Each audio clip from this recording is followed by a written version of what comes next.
Good morning friends, मैं Shashi Kumar the career maker में आप सभी का स्वागत करता हूं। आइए आज हम द कैरियर मेकर चैनल के माध्यम से हम आप लोग के लिए लेकर के आए हैं बिहार बेल्टोन का संभावित प्रश्न जो 2024 अभी पता होगा। लगातार बेल्टोन की एग्जामिनेशन हो रही है, ठीक है। तो जिसमें देखा गया कि एमएस ऑफिस से लगभग 50 से 60% क्वेश्चन पूछे जा रहे हैं। तो क्यों ना एक टारगेट किया जाए एमएस ऑफिस को, ताकि एमएस ऑफिस से जितने भी क्वेश्चन पूछे जा रहे हैं ये क्वेश्चन आपसे अटेम्प्ट हो सके। ये क्वेश्चन जो मैंने सेट जो तैयार किया है, टोटल लगभग 5 से 600 क्वेश्चन को टारगेट किया गया है, जो मोस्ट इम्पॉर्टेंट टॉपिक है और एक्सपर्ट टीचर के द्वारा इसे टाइप किया गया है, यानी कि सिलेक्ट किया गया है, ठीक है। और ये बिहार बेल्टोन का अंतिम मौका है, 100% क्वेश्चन लर्निंग की गारंटी ली जाएगी, ठीक है। तो चलिए बिना समय गवाए हुए हम लोग क्वेश्चन की ओर बढ़ते हैं, ठीक है। और किन्हीं को अगर कुछ पूछना होगा तो आप कमेंट बॉक्स में आप कमेंट कर सकते हैं। तो आइए बिहार बेल्टोन के लिए एमएस वर्ड सबसे पहले स्टार्ट करते हैं। एमएस वर्ड का सबसे पहला क्वेश्चन कहता है माइक्रोसॉफ्ट वर्ड क्या है। माइक्रोसॉफ्ट वर्ड आपका क्या है, तो बताइए माइक्रोसॉफ्ट वर्ड आपका क्या है। माइक्रोसॉफ्ट वर्ड जो है आपका वर्ड प्रोसेसिंग प्रोग्राम है। तो हमारा आंसर जाएगा ऑप्शन नंबर बी, हमारा राइट आंसर हो जाएगा ऑप्शन नंबर बी, ठीक है। चलिए आगे देखते हैं सेकंड क्वेश्चन। सेकंड क्वेश्चन बोला गया एमएस वर्ड की विशेषताएं क्या है, ठीक है। एमएस वर्ड की विशेषताएं क्या है, तो एमएस वर्ड में आपका स्पेलिंग चेकिंग भी होता है और ग्राफिक का भी वर्क होता है, यानी कि हम कर सकते हैं बोथ। हमारा ऑप्शन नंबर सी हमारा राइट आंसर हो जाएगा। आइए थर्ड नंबर क्वेश्चन कहता है एमएस वर्ड को रन कमांड के द्वारा खोलने के लिए क्या टाइप करते हैं। एमएस वर्ड के द्वारा रन को खोलने के लिए क्या टाइप किया जाता है, तो आपका यहाँ पे विनवर्ड आप ट्राई कर सकते हैं। विनवर्ड आपका क्या हो जाएगा, राइट आंसर हो जाएगा विनवर्ड, ठीक है। विनवर्ड आपका क्या हो जाएगा, राइट आंसर हो जाएगा। चलिए आगे बढ़ते हैं। बोला गया है एमएस वर्ड को ओपन करने पर कितनी स्क्रीन विंडो दिखाई देती है, तो आपकी दो विंडो दिखाई देती है। कितनी विंडो दिखाई देती है, दो विंडो दिखाई देती है, ध्यान दीजिएगा, ठीक है। आगे बढ़ते हैं। अगला क्वेश्चन बोला गया है एमएस वर्ड में बनाई गई फाइल को किस नाम से जाना जाता है। तो एमएस वर्ड में कोई भी फाइल अगर आप टाइप करते हो तो उसको सेव करते हैं तो एक यूनिक कोड लेता है, वो आपका क्या होता है, डॉक्यूमेंट का नाम से सेव होता है, ठीक है। तो हमारा आंसर क्या जाएगा, डॉक्यूमेंट हमारा राइट आंसर हो जाएगा, ठीक है। आगे बढ़ते हैं। अगला क्वेश्चन बोला गया 6 नंबर बोला गया है पेज सेटअप कमांड की सहायता से किनको बदला जा सकता है। पेज कमांड सहायता से किसको बदला जा सकता है, तो मार्जिन, पेपर साइज और कलर, यानी मार्जिन भी आप कर सकते हैं, पेपर का साइज भी आप कर सकते हैं, सेट कर सकते हैं और कलर भी आप कर सकते हैं, ठीक है। पेपर स्रोत और लेआउट भी कर सकते हैं, यानी कि हमारा आंसर क्या आ जाएगा, ऑप्शन नंबर सी, ए और बी दोनों आपका राइट आंसर हो जाएगा, ठीक है। चलिए अगले क्वेश्चन को चलते हैं। अगला क्वेश्चन बोला गया है कार्य क्षेत्र को मापने के लिए किस बार का प्रयोग किया जाता है। कार्य क्षेत्र को मापने के लिए किस बार का प्रयोग किया जाता है, तो इसका आंसर होगा task bar, option number C आपका राइट आंसर हो जाएगा। आइए अगला क्वेश्चन बोला गया है एमएस वर्ड 2007 में फाइल को खोलने, सेव करने एवं बंद करने से संबंधित कमांड होती है। से संबंधित आपका क्या होती है, कमांड होती है, यानी कि 2007 के बारे में बात करता है, ठीक है। तो ये आपका होता है option number B, office button. हमारा आंसर क्या हो जाएगा, ऑफिस बटन हमारा राइट आंसर हो जाएगा। आगे बोला गया किस कमांड द्वारा डॉक्यूमेंट को प्रिंट करने से पूर्व देख सकते हैं। किस कमांड द्वारा, इसका आंसर होगा option number C, print preview. यानी कि जब भी आप कोई भी डॉक्यूमेंट को प्रिंट करते हैं तो प्रिंट करने से पहले प्रिंट प्रीव्यू पर आप जाते हैं तो आपको दिखाएगा, स्ट्रक्चर दिखाएगा, एक डेटा दिखाएगा, यानी कि आपको डिस्प्ले पे दिखाई देगा कि ये किस प्रकार से कितना मार्जिन लिया हुआ है, आपको प्रिंट प्रीव्यू के रूप में आपको दिखाया जाता है, ठीक है। आगे बढ़ते हैं। इसे बोला गया सिलेक्टेड लाइन को बोल्ड करने की शॉर्टकट कुंजी क्या है। ये आपका कंट्रोल प्लस डी, यानी कि कोई भी टेक्स्ट आप टाइप किया उसको आप टेक्स्ट को बोल्ड करना चाहते हैं तो कंट्रोल प्लस डी आप कीजिएगा, तो आपका जितना भी डेटा होगा यानी कि टेक्स्ट होगा सभी का सभी टेक्स्ट क्या हो जाएगा, बोल्ड हो जाएगा, ठीक है। आइए अगला क्वेश्चन बोला गया 11 नंबर सिलेक्टेड लाइन को अंडरलाइन करने की शॉर्टकट कुंजी क्या है। शॉर्टकट कुंजी क्या है, तो कोई भी लाइन आप टाइप करते हैं तो उसको अगर उस लाइन में अगर हम अंडरलाइन लगाना चाहिए, जैसे ये मान लेते हैं यहाँ पे हमको अंडरलाइन लगाना है, तो अंडरलाइन लगाने के लिए हमें क्या करना पड़ता है, अंडरलाइन लगाने के लिए हमें कंट्रोल प्लस यू, यानी कंट्रोल प्लस यू का हमें क्या करना पड़ता है, प्रयोग करना पड़ता है। तो हमारा आंसर क्या आ जाएगा, ऑप्शन नंबर डी हमारा राइट आंसर हो जाएगा। चलिए अगला क्वेश्चन देखते हैं। तथा सिलेक्टेड लाइन को डबल अंडरलाइन करने की शॉर्टकट कुंजी क्या है।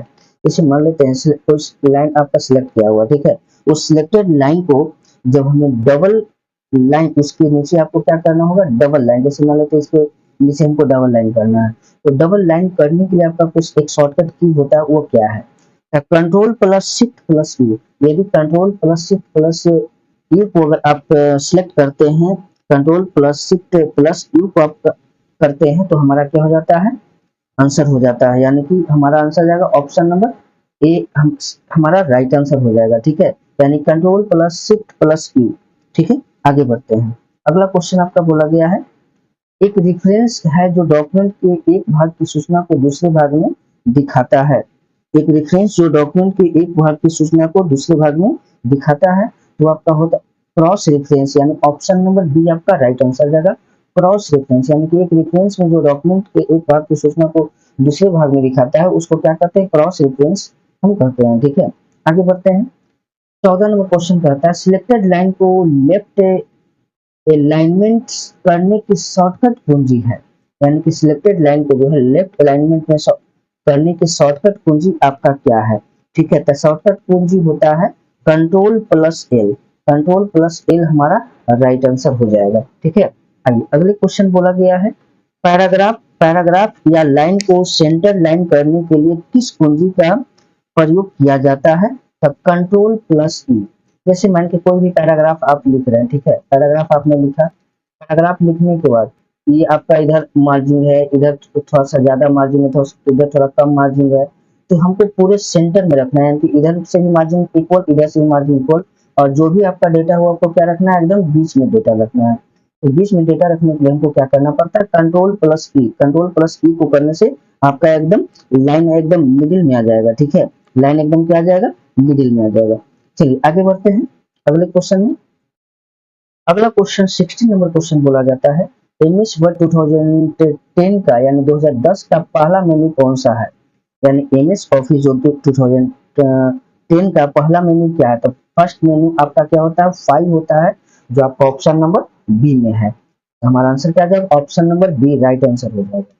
जैसे कि बोला गया एमएस वर्ड में, अगले क्वेश्चन, एमएस वर्ड में सबसे नीचे जो स्क्रीन प्रदर्शित होती है उसे क्या कहते हैं, यानी कि एमएस ऑफिस में जो सबसे नीचे का जो वर्ड होता है, सबसे नीचे जो दिखाई देता है स्क्रीन पे, उसे हम क्या करते हैं, तो उसको क्या कहा जाता है, स्टेटस बार कहा जाता है। जब जैसे नीचे जो लाइन आपको दिखाई देता है ना, उसे हम क्या करते हैं, स्टेटस बार करते हैं। ठीक है, आगे अगला क्वेश्चन बोला गया है 18 नंबर क्वेश्चन कहता है, एमएस वर्ड में सबसे ऊपर दिखाई देने वाली बार को क्या कहते हैं।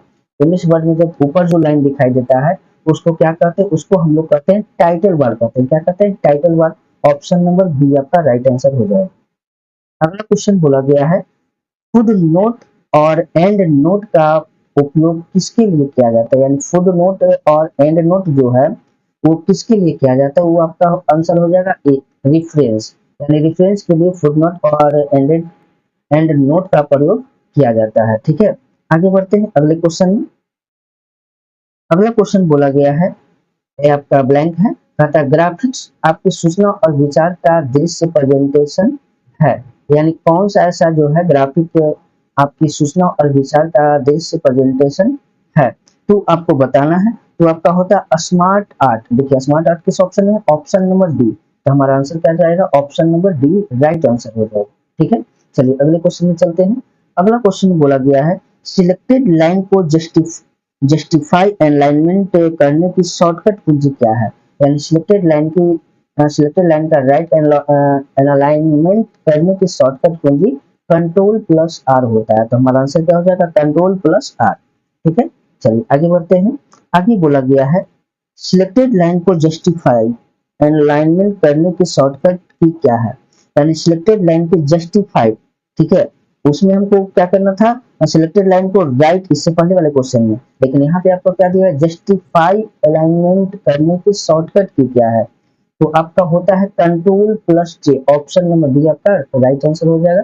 एंड सिलेक्टेड लाइन को जस्टिफाई एंड अलाइनमेंट करने के शॉर्टकट की कंट्रोल प्लस एल होती है, ठीक है। आगे बढ़ते हैं। आगे बोला गया है गो टू कमांड की सहायता से डॉक्यूमेंट को दिए गए स्थान पर भेजा जा सकता है।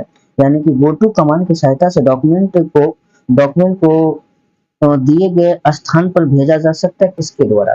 तो पेज नंबर नहीं, टेक्स्ट नहीं, कैरेक्टर नहीं, ये आपका कर्सर, यानी कर्सर से आप गो टू कमांड की सहायता से डॉक्यूमेंट में कर्सर को दिए गए स्थान पर भेजा जा सकता है, ठीक है।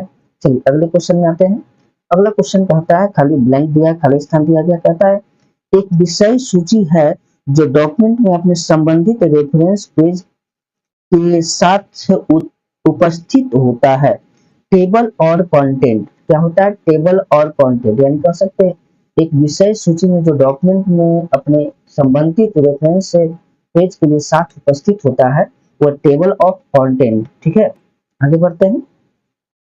बोला गया है अगला क्वेश्चन, अंतिम कमांड के प्रभाव को नष्ट करने की कौन सी कमांड होती है? अनडू, यानी कि जब आप अंतिम कमांड को आप दे देते हैं जो सबसे लास्ट में, तो आप अनडू करके आप फिर से आप पहले आ सकते हैं, ठीक है। आगे बढ़ते हैं। कहता है किस कमांड की सहायता से पूरे डॉक्यूमेंट को सिलेक्ट किया जाता है? ये तो सभी को पता होगा, सिलेक्ट ऑल, ठीक है। सिलेक्ट ऑल आप करिएगा तो आपका टोटल डॉक्यूमेंट क्या हो जाता है? सिलेक्ट हो जाता है, ठीक है। आगे बढ़ते हैं। कहता है 27 नंबर क्वेश्चन बोला गया है, किस कमांड की सहायता से किसी भी टेक्स्ट या ग्राफिक्स को अस्थायी रूप से हटाया जा सकता है? यानी कि कोई भी या तो ग्राफिक्स है या फिर तो कोई टेक्स्ट है, उसको परमानेंट आपको क्या करना, वहां से हटाना है। तो परमानेंट के लिए आपको क्या करना पड़ता है? आपको डिलीट करना पड़ता है। क्या करना पड़ता है? डिलीट करना पड़ता है। तो हमारा आंसर क्या आ जाएगा? डिलीट। तो डिलीट करने से आपका क्या हो जाता है? परमानेंट कोई भी आपका डेटा हो या टेक्स्ट हो या फिर कोई ग्राफिक्स हो या कोई इमेज वगैरह हो, डिलीट करते हैं तो हम परमानेंट वहां से क्या होता है? हट जाता है, ठीक है। आगे बढ़ते हैं अगले क्वेश्चन में। अगला क्वेश्चन कहता है अपने अपने टेक्स्ट को इंडेंट देने के लिए आप ब्लैंक टैब पर पैराग्राफ ग्रुप से डिक्रीज इंडेंट और इंक्रीज इंडेंट का प्रयोग किया जाता है। ये आपका होम होता है। क्या होता है? होम। यानी अपने टेक्स्ट को इंडेंट देने के लिए आप होम टैब का पैराग्राफ ग्रुप में डिक्रीज इंडेंट और इंक्रीज इंडेंटेंट का आप उपयोग कर सकते हैं। ये आपका क्या हो जाएगा? Home tab. यानी हम कह सकते हैं हमारा क्या हो जाएगा? होम टैब हमारा राइट आंसर हो जाएगा। क्लियर है? चलिए आगे बढ़ते हैं। आगे बोला गया है फॉन्ट डायलॉग बॉक्स प्रदर्शित करने के लिए किस कुंजी का प्रयोग किया जाता है? फॉन्ट डायलॉग बॉक्स को प्रदर्शित करने के लिए किस कुंजी का प्रयोग किया जाता है? तो वो होता है कंट्रोल प्लस डी होता है। Control plus D. Control plus D कहाँ पे है? ऑप्शन नंबर ए है। तो हम कह सकते हैं हमारा आंसर क्या हो जाएगा? ऑप्शन नंबर 1 यानी ए, कंट्रोल प्लस डी। चलिए आगे बढ़ते हैं। कहता है डॉक्यूमेंट बनाने के लिए विभिन्न प्रकार के विकल्प प्रदान करता है। कौन करता है? आपका बताइए। माइक्रोसॉफ्ट वर्ड, यानी एक्सेल में आप नहीं कर सकते, पावर पॉइंट में नहीं होता, एक्सेस में नहीं होता, किसमें होता है? माइक्रोसॉफ्ट वर्ड, यानी एमएस वर्ड भी आप इसे बोल सकते हैं, ठीक है। तो हमारा आंसर क्या हो जाएगा? Option number C, Microsoft Word.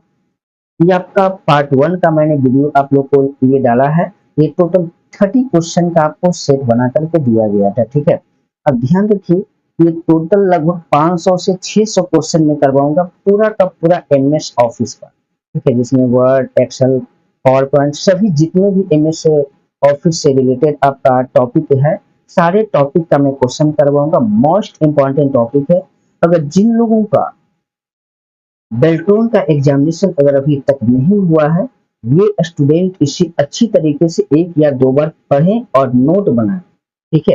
ये संभावित प्रश्न है, ये 100% लर्निंग की गारंटी है। एक्सपर्ट टीचर के द्वारा ये सिलेक्टेड क्वेश्चन दिया गया है आप लोग के लिए, ठीक है। तो चलिए आज के लिए बस इतना ही, मिलते हैं अगले सेशन में। तब तक के लिए जय हिंद,